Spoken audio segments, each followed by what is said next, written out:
Well, in what has been an absolutely marvellous week as a Newcastle fan after that little old matter of a nice little victory against the old enemy, of course there's been more news coming out, and the latest news this week is all about money, money, money. It's so funny, and it is a bit funny because Mr. Darren Eales has done an interview where he has suggested that maybe players might have to be sold in future for Newcastle to keep reinvesting and improving on and off the pitch. And what comes with that in the Newcastle supporting world on social media? A meltdown. So I'm going to give my thoughts on the latest financial figures for the last year on this video, Newcastle fans. So do us a favour, if you're curious, and make sure you stick around.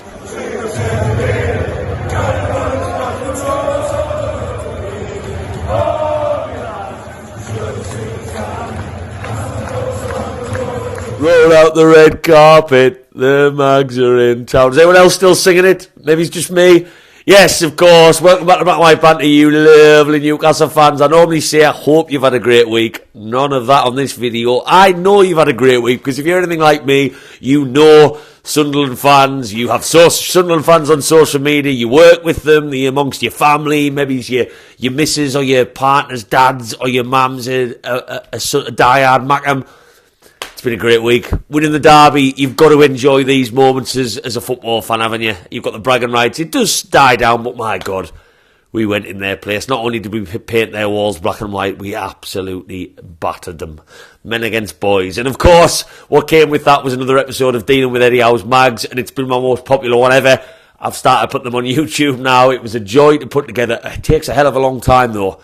My God, I was getting impatient messages from people on Facebook and Twitter asking where it was. It takes a long time to put together. If you haven't given it a watch, please drop down and do. And Newcastle fans, if you are new around here, before we get into today's video topic, give us a little likey, Lou. One of them goes a very long way. It does. It really does. And to be honest, I get percentages on subscribers, on who watches my videos, through the analytics. And it does tell me a lot of people who watch my videos aren't subscribers. That's fine. You show up to watch a Sunderland match vlog and then you disappear. I get it. But if you are someone who's watching this and you haven't subscribed, whack that by the end. That goes a very long way as well. That'd be nice. So, as I mentioned at the start of this video, there's always news with Newcastle United, especially during the middle of the season as we're in now. And it's not transfer news, despite it being January. It is accounts news. So the latest figures for the last year have been released. I'm not going to divulge them on this video. That's not what this is about. But all positive. Would you expect any other? We've got seller contracts. We've got Saudi Arabia now is pretty much black and white. Sky Sports can't get enough of us. Pretty much 3 p.m. kickoffs are harder to find than actual 5:30s and 8 p.m s. And yeah, everything's hunky-dory. Up by 39% on the previous year. It was 39% last year. Really, really big percentages to be grown by on that revenue front. But Darren Eales, because we love the communication from our football club right now, hasn't just released the figures and left it at that for us to get our magnifying glass out and our glasses on and have a read with over a cup of coffee. He's actually done an interview talking about them figures, which is nice. Communication is strong in our new ownership. It's not new anymore. But there has been a couple of apples upset by talk in his interview of the potential for maybe looking to sell players in future or player trading, as he called it, which I don't like. That's like some sort of the NBA draft kind of talk. More talk about having to do that in future to reinvest because of those awful dreaded 3 letters, FFP. Should be 3 Fs, shouldn't it? FFP. Because that's how annoying it feels to have one of the richest owners in the world of football but not be able to spend anything because our revenue does not allow us to because of these restrictions. But we have to keep doing things correctly. And it's caused a stir on social media because if there is one thing I've learnt about Newcastle, not only in my day job, but just in general, we are one of the most active fan bases on social media, and we can be one of the most bizarre. When we lose a game, it's meltdown, and with this instant talk on socials of Isak, Botman and Bruno having to be sold in future for us to sign players and reinvest in the team. Those 3 players, probably because of the song, we've got Bruno in the middle, Botman at the back. That's why them 3 names have popped up. It's disrespectful to our other quality players, in my opinion. But of course, lots of talk. Who's going to go? When's that going to happen? How much for? Who to? And of course, what came with that was talk about Bruno, because he's got a release clause that we found out about not too long ago. Where do I stand on all of this? Well, first and foremost, I just want to tell any Newcastle fan to relax. Relax.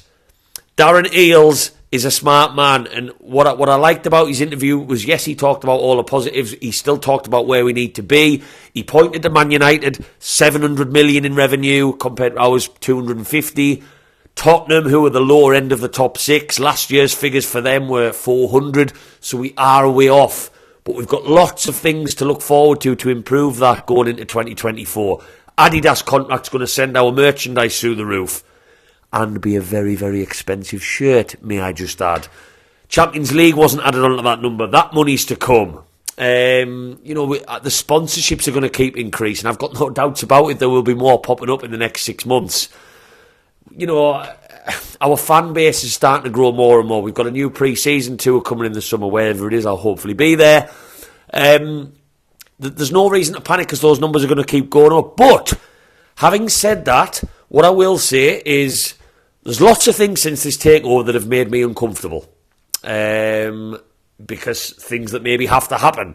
I was very vocal about the hospitality survey. Did not like that one bit. Made me very uncomfortable. I understand, again, that is how you generate more revenue. That is how you appeal to a richer audience in St James's Park. But it all just felt a little bit fast. Padded seats, tunnel views, £13,000 season tickets. Would you move from St James's Park? All of that gives me the slight heebie-jeebies. 2 years into a new ownership, it really, really does. As probably a purist, if you want to call me that. And as purists of football fans and emotional characters us Newcastle fans are, we would love everything in a hunky-dory world to just be straight as a dart. Every player on the same salary. Every player supports Newcastle and never wants to move elsewhere.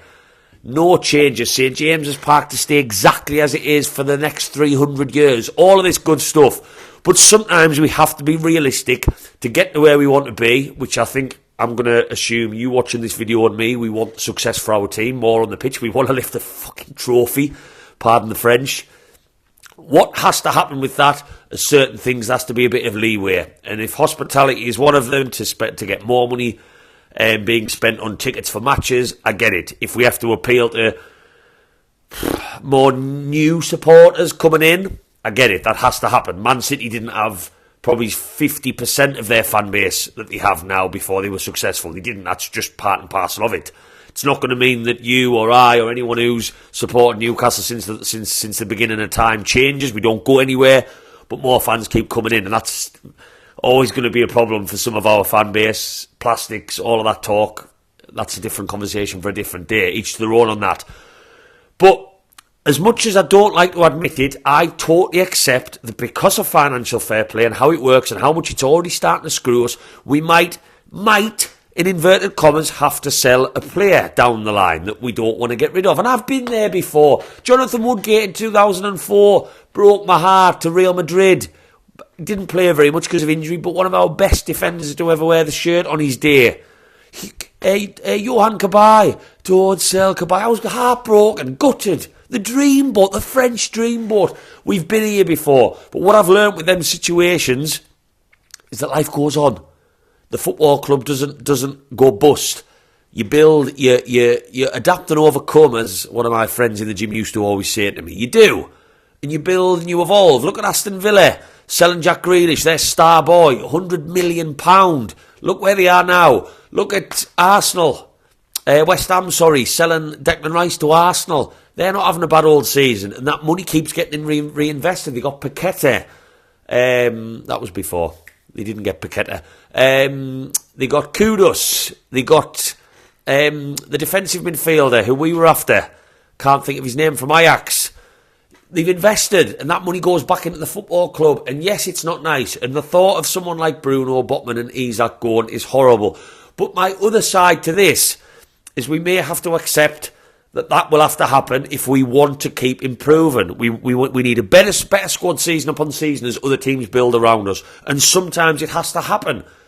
But I don't see any of them players being sold anytime soon. And that's where our fan base on social media, in my opinion, just needs to chill out. Because so many people are putting two and two together and going, Bruno, release clause. Definitely has to happen. Our ownership are not stupid. To get more success on the pitch and to get bigger fans around the world, you do not sell your best players.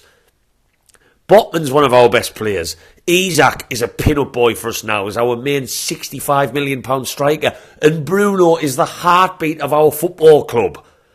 They aren't going to be going, right, let's get rid of him now so we can sign other players. We get worse to bring more in where you don't know whether they're going to do better. That's not on the list, the agenda. So Newcastle fans, in my opinion, just need to calm down and think a bit more logically.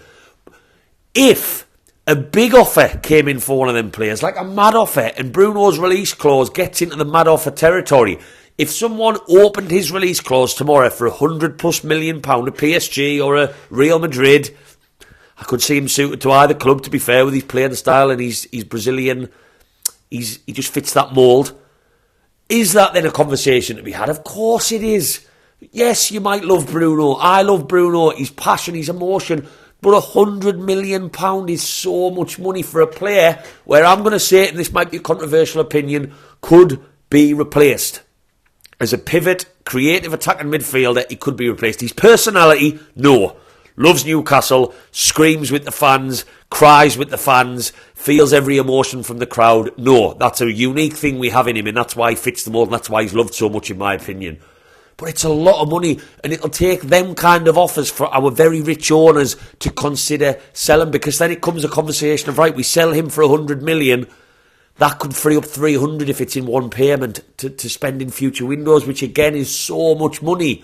But we're not going to look to... There is no plan now mapped out. Right, Bruno's up for sale. Who wants him? Because we need a bit of cash in to spend in this January transfer window. And that's what I'm seeing on social media. And the other side to this, I've seen lots of people saying we should get rid of all the dead wood. Well, you're not going to get much money from the dead wood, but we may have to look to sell a homegrown player, which in my opinion makes more sense. Now, for anyone who doesn't understand financial fair play, what a homegrown player being sold would mean is our revenue, whatever fee we get for him, skyrockets up. So, for example, and I'm just using an example, we sold Longstaff to Everton. They've got no money. Brentford signed Longstaff. They really needed that midfielder, that linchpin midfielder, support the attack a little bit, do the hard work in there for 40 million. We sell him, that 40 million goes on our revenue number instantly because he's come through our academy, so there's been no transfer fee for him previously that we have to take off, if that makes sense. And look at other clubs doing it. Chelsea selling, Manchester City selling Cole Palmer to Chelsea was not because Pep Guardiola didn't think he was a good player. Of course, maybe Pep questioned whether he could be a great player, but it's because the fee that they got for him was brilliant for their books, because he's a homegrown player coming through.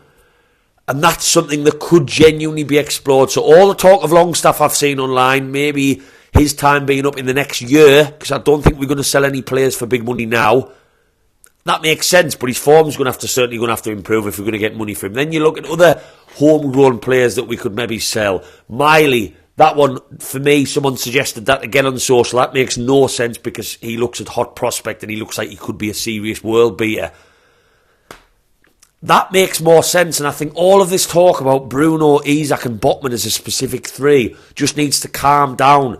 Newcastle United have been very transparent in what needs to happen if we want to get the success that every fan wants, to go that one Wembley Cup final one step further and actually win the trophy and bring it home with us. And if financial fair play, as it stands right now, with Eddie Howe saying we can't afford Solanke, is going to remain in place, that's when you look at your squad. Right, who can we get rid of? And yeah, it's all well and good selling Almiron. We probably could. I don't think we'd get much for him, 15 to 20 maybe, but that's not going to even put a dent in the FFP numbers and the revenue numbers that get us spending more money. A homegrown player, yes. And if we got a crazy offer for a star player in future, it would be heartbroken, it would be awful, but think about where our recruitment team could look to invest that money. Maybe a winger, maybe a striker and a midfielder if it was a daft number. So Newcastle fans, my biggest message from this is, in my opinion, do not freak out because of what Darren Eales said. He's preparing us for what might have to come in future, in inverted commas, big inverted commas. But we are not going to be looking to sell one of our best players because that only makes us worse, not better.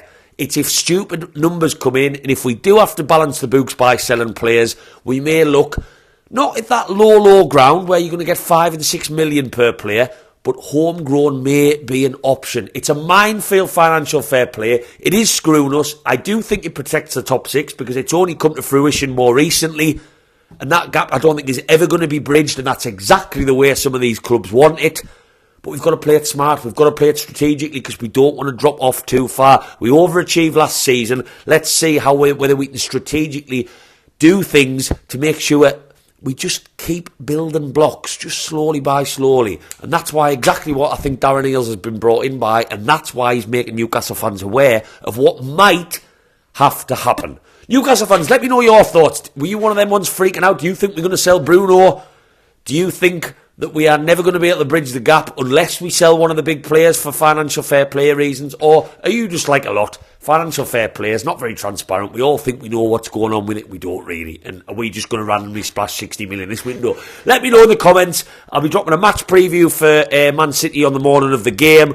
Premier League football is back. Thank you very much for watching, and I hope and I know you've had a fantastic week post-derby. Cheers for watching, Newcastle fans. Away the lads!